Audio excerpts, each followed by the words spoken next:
नाम है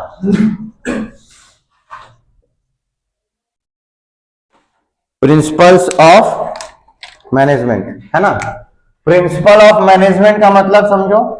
प्रिंसिपल का मतलब होता है सिद्धांत,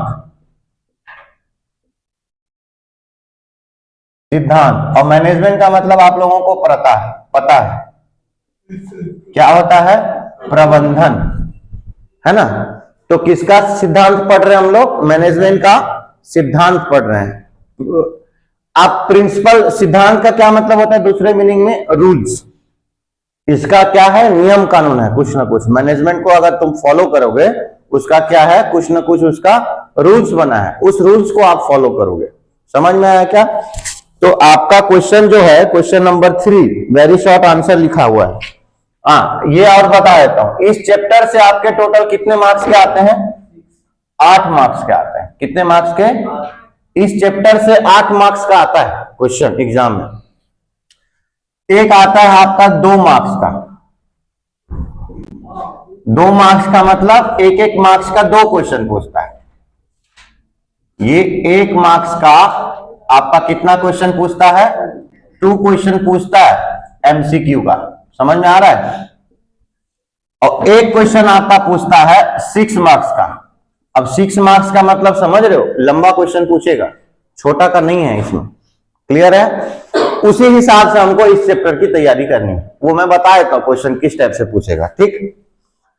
क्वेश्चन नंबर 5 है आपका very short answer type question. ये है वेरी शॉर्ट लिखा हुआ, बट ये वेरी शॉर्ट में आएगा नहीं, ये लॉन्ग वाली में आएगा। समझ में आया क्या। क्या लिखा है, difference between principle of unity of command and principle of unity of direction. ये 2 चीज आपका पूछा है। किसके किसके बीच में डिफरेंस निकालने के लिए, एक आपका यूनिटी ऑफ कमांड, ठीक है, यूनिटी ऑफ कमांड, और दूसरा क्या पूछा है, यूनिटी ऑफ, बोलो ना जी, यूनिटी ऑफ डायरेक्शन।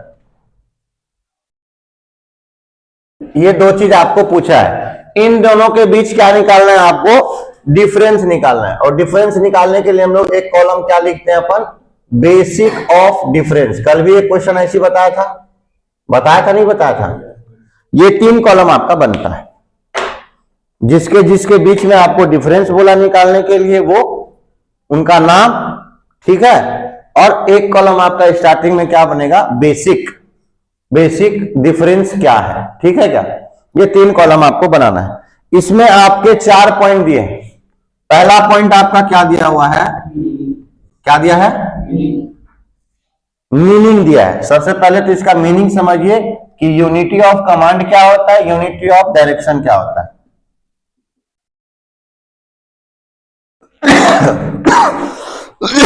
मीनिंग देखो क्या लिखा है, चैप्टर क्या चल रहा है, प्रिंसिपल ऑफ मैनेजमेंट। तो ये वर्ड आएगा अक्सर, ठीक है, देखना। This principle state that each subordinate should get orders and remain responsible to one boss. यहां पे एक ही मालिक होगा। यूनिटी ऑफ कमांड का क्या मतलब होता है,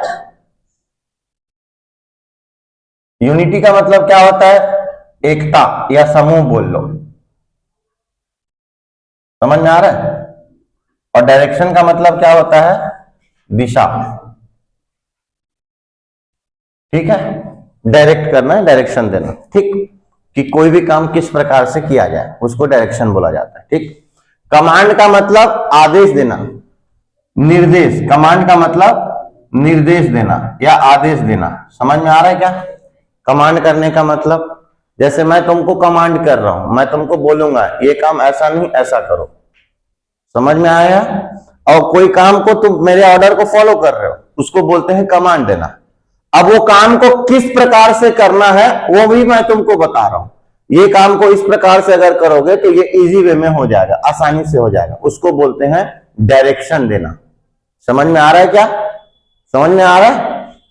अब इसका अलग अलग मीनिंग, इसका मीनिंग क्या है यूनिटी ऑफ कमांड का, की ऑर्डर्स, अभी मैं तुमको बोला हूं क्या है इसका मेन की पॉइंट, क्या है? Orders, orders and remain responsible, remain responsible, responsible, responsible, responsible to one boss, to one boss.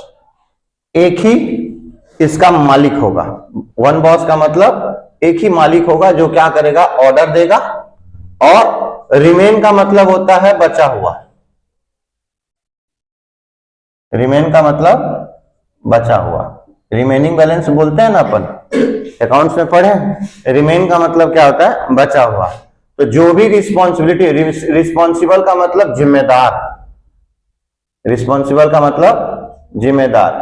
तो जो भी होगा ऑर्डर कौन देगा? यही बॉस। और जिम्मेदार भी कौन होगा?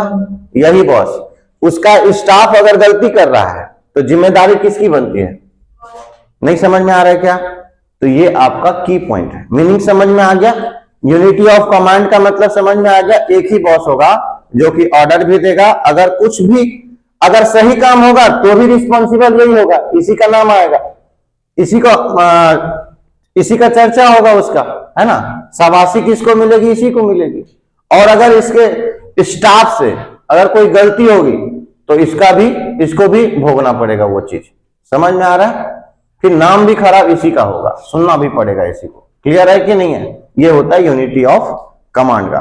कल के डेट में रिजल्ट खराब होगा तो आपके मम्मी पापा किसको बोलेंगे? और कल के डेट में रिजल्ट अच्छा आएगा तो मम्मी पापा किसको बोलेंगे? अच्छा करोगे तो अच्छा बोलेंगे, गलत करोगे तो गलत बोलेंगे। तो रिस्पॉन्सिबल कौन है? सिर्फ वन बॉस। क्लियर हुआ कि नहीं हुआ? अब आते हैं यूनिटी ऑफ डायरेक्शन में। इसमें क्या बोलता है प्रिंसिपल का? This principle state that there must be one boss and one plan for group of activity having common objective. इसमें जो आपका की पॉइंट है, must be one boss, must be one boss. इसका मतलब समझो, इसमें जो की पॉइंट है मस्ट बी, मतलब एक ही बॉस होगा, होना ही होना है। मस्ट बी का मतलब डेफिनेटली होगा। समझ में आया? एक ही बॉस होगा। ठीक, आगे क्या लिखा है? और इसके साथ साथ एक बॉस होगा, एक ही प्लान होगा, एंड वन प्लान बोला है। एक ही क्या होगा? प्लान होगा। किसी भी काम को करने के लिए सिर्फ और सिर्फ एक ही प्लान होगा। और फिर क्या बोला है? Group of activity. और वो काम को खत्म कैसे करोगे? ग्रुप ऑफ एक्टिविटी से, एक्टिविटी से। समझ में आ रहा है? ग्रुप ऑफ एक्टिविटी का मतलब बहुत सारे लोग मिलकर वहां पे क्या करेंगे? काम करेंगे। एक्टिविटी का मतलब काम करना, ग्रुप का मतलब बहुत सारे लोगों का समूह।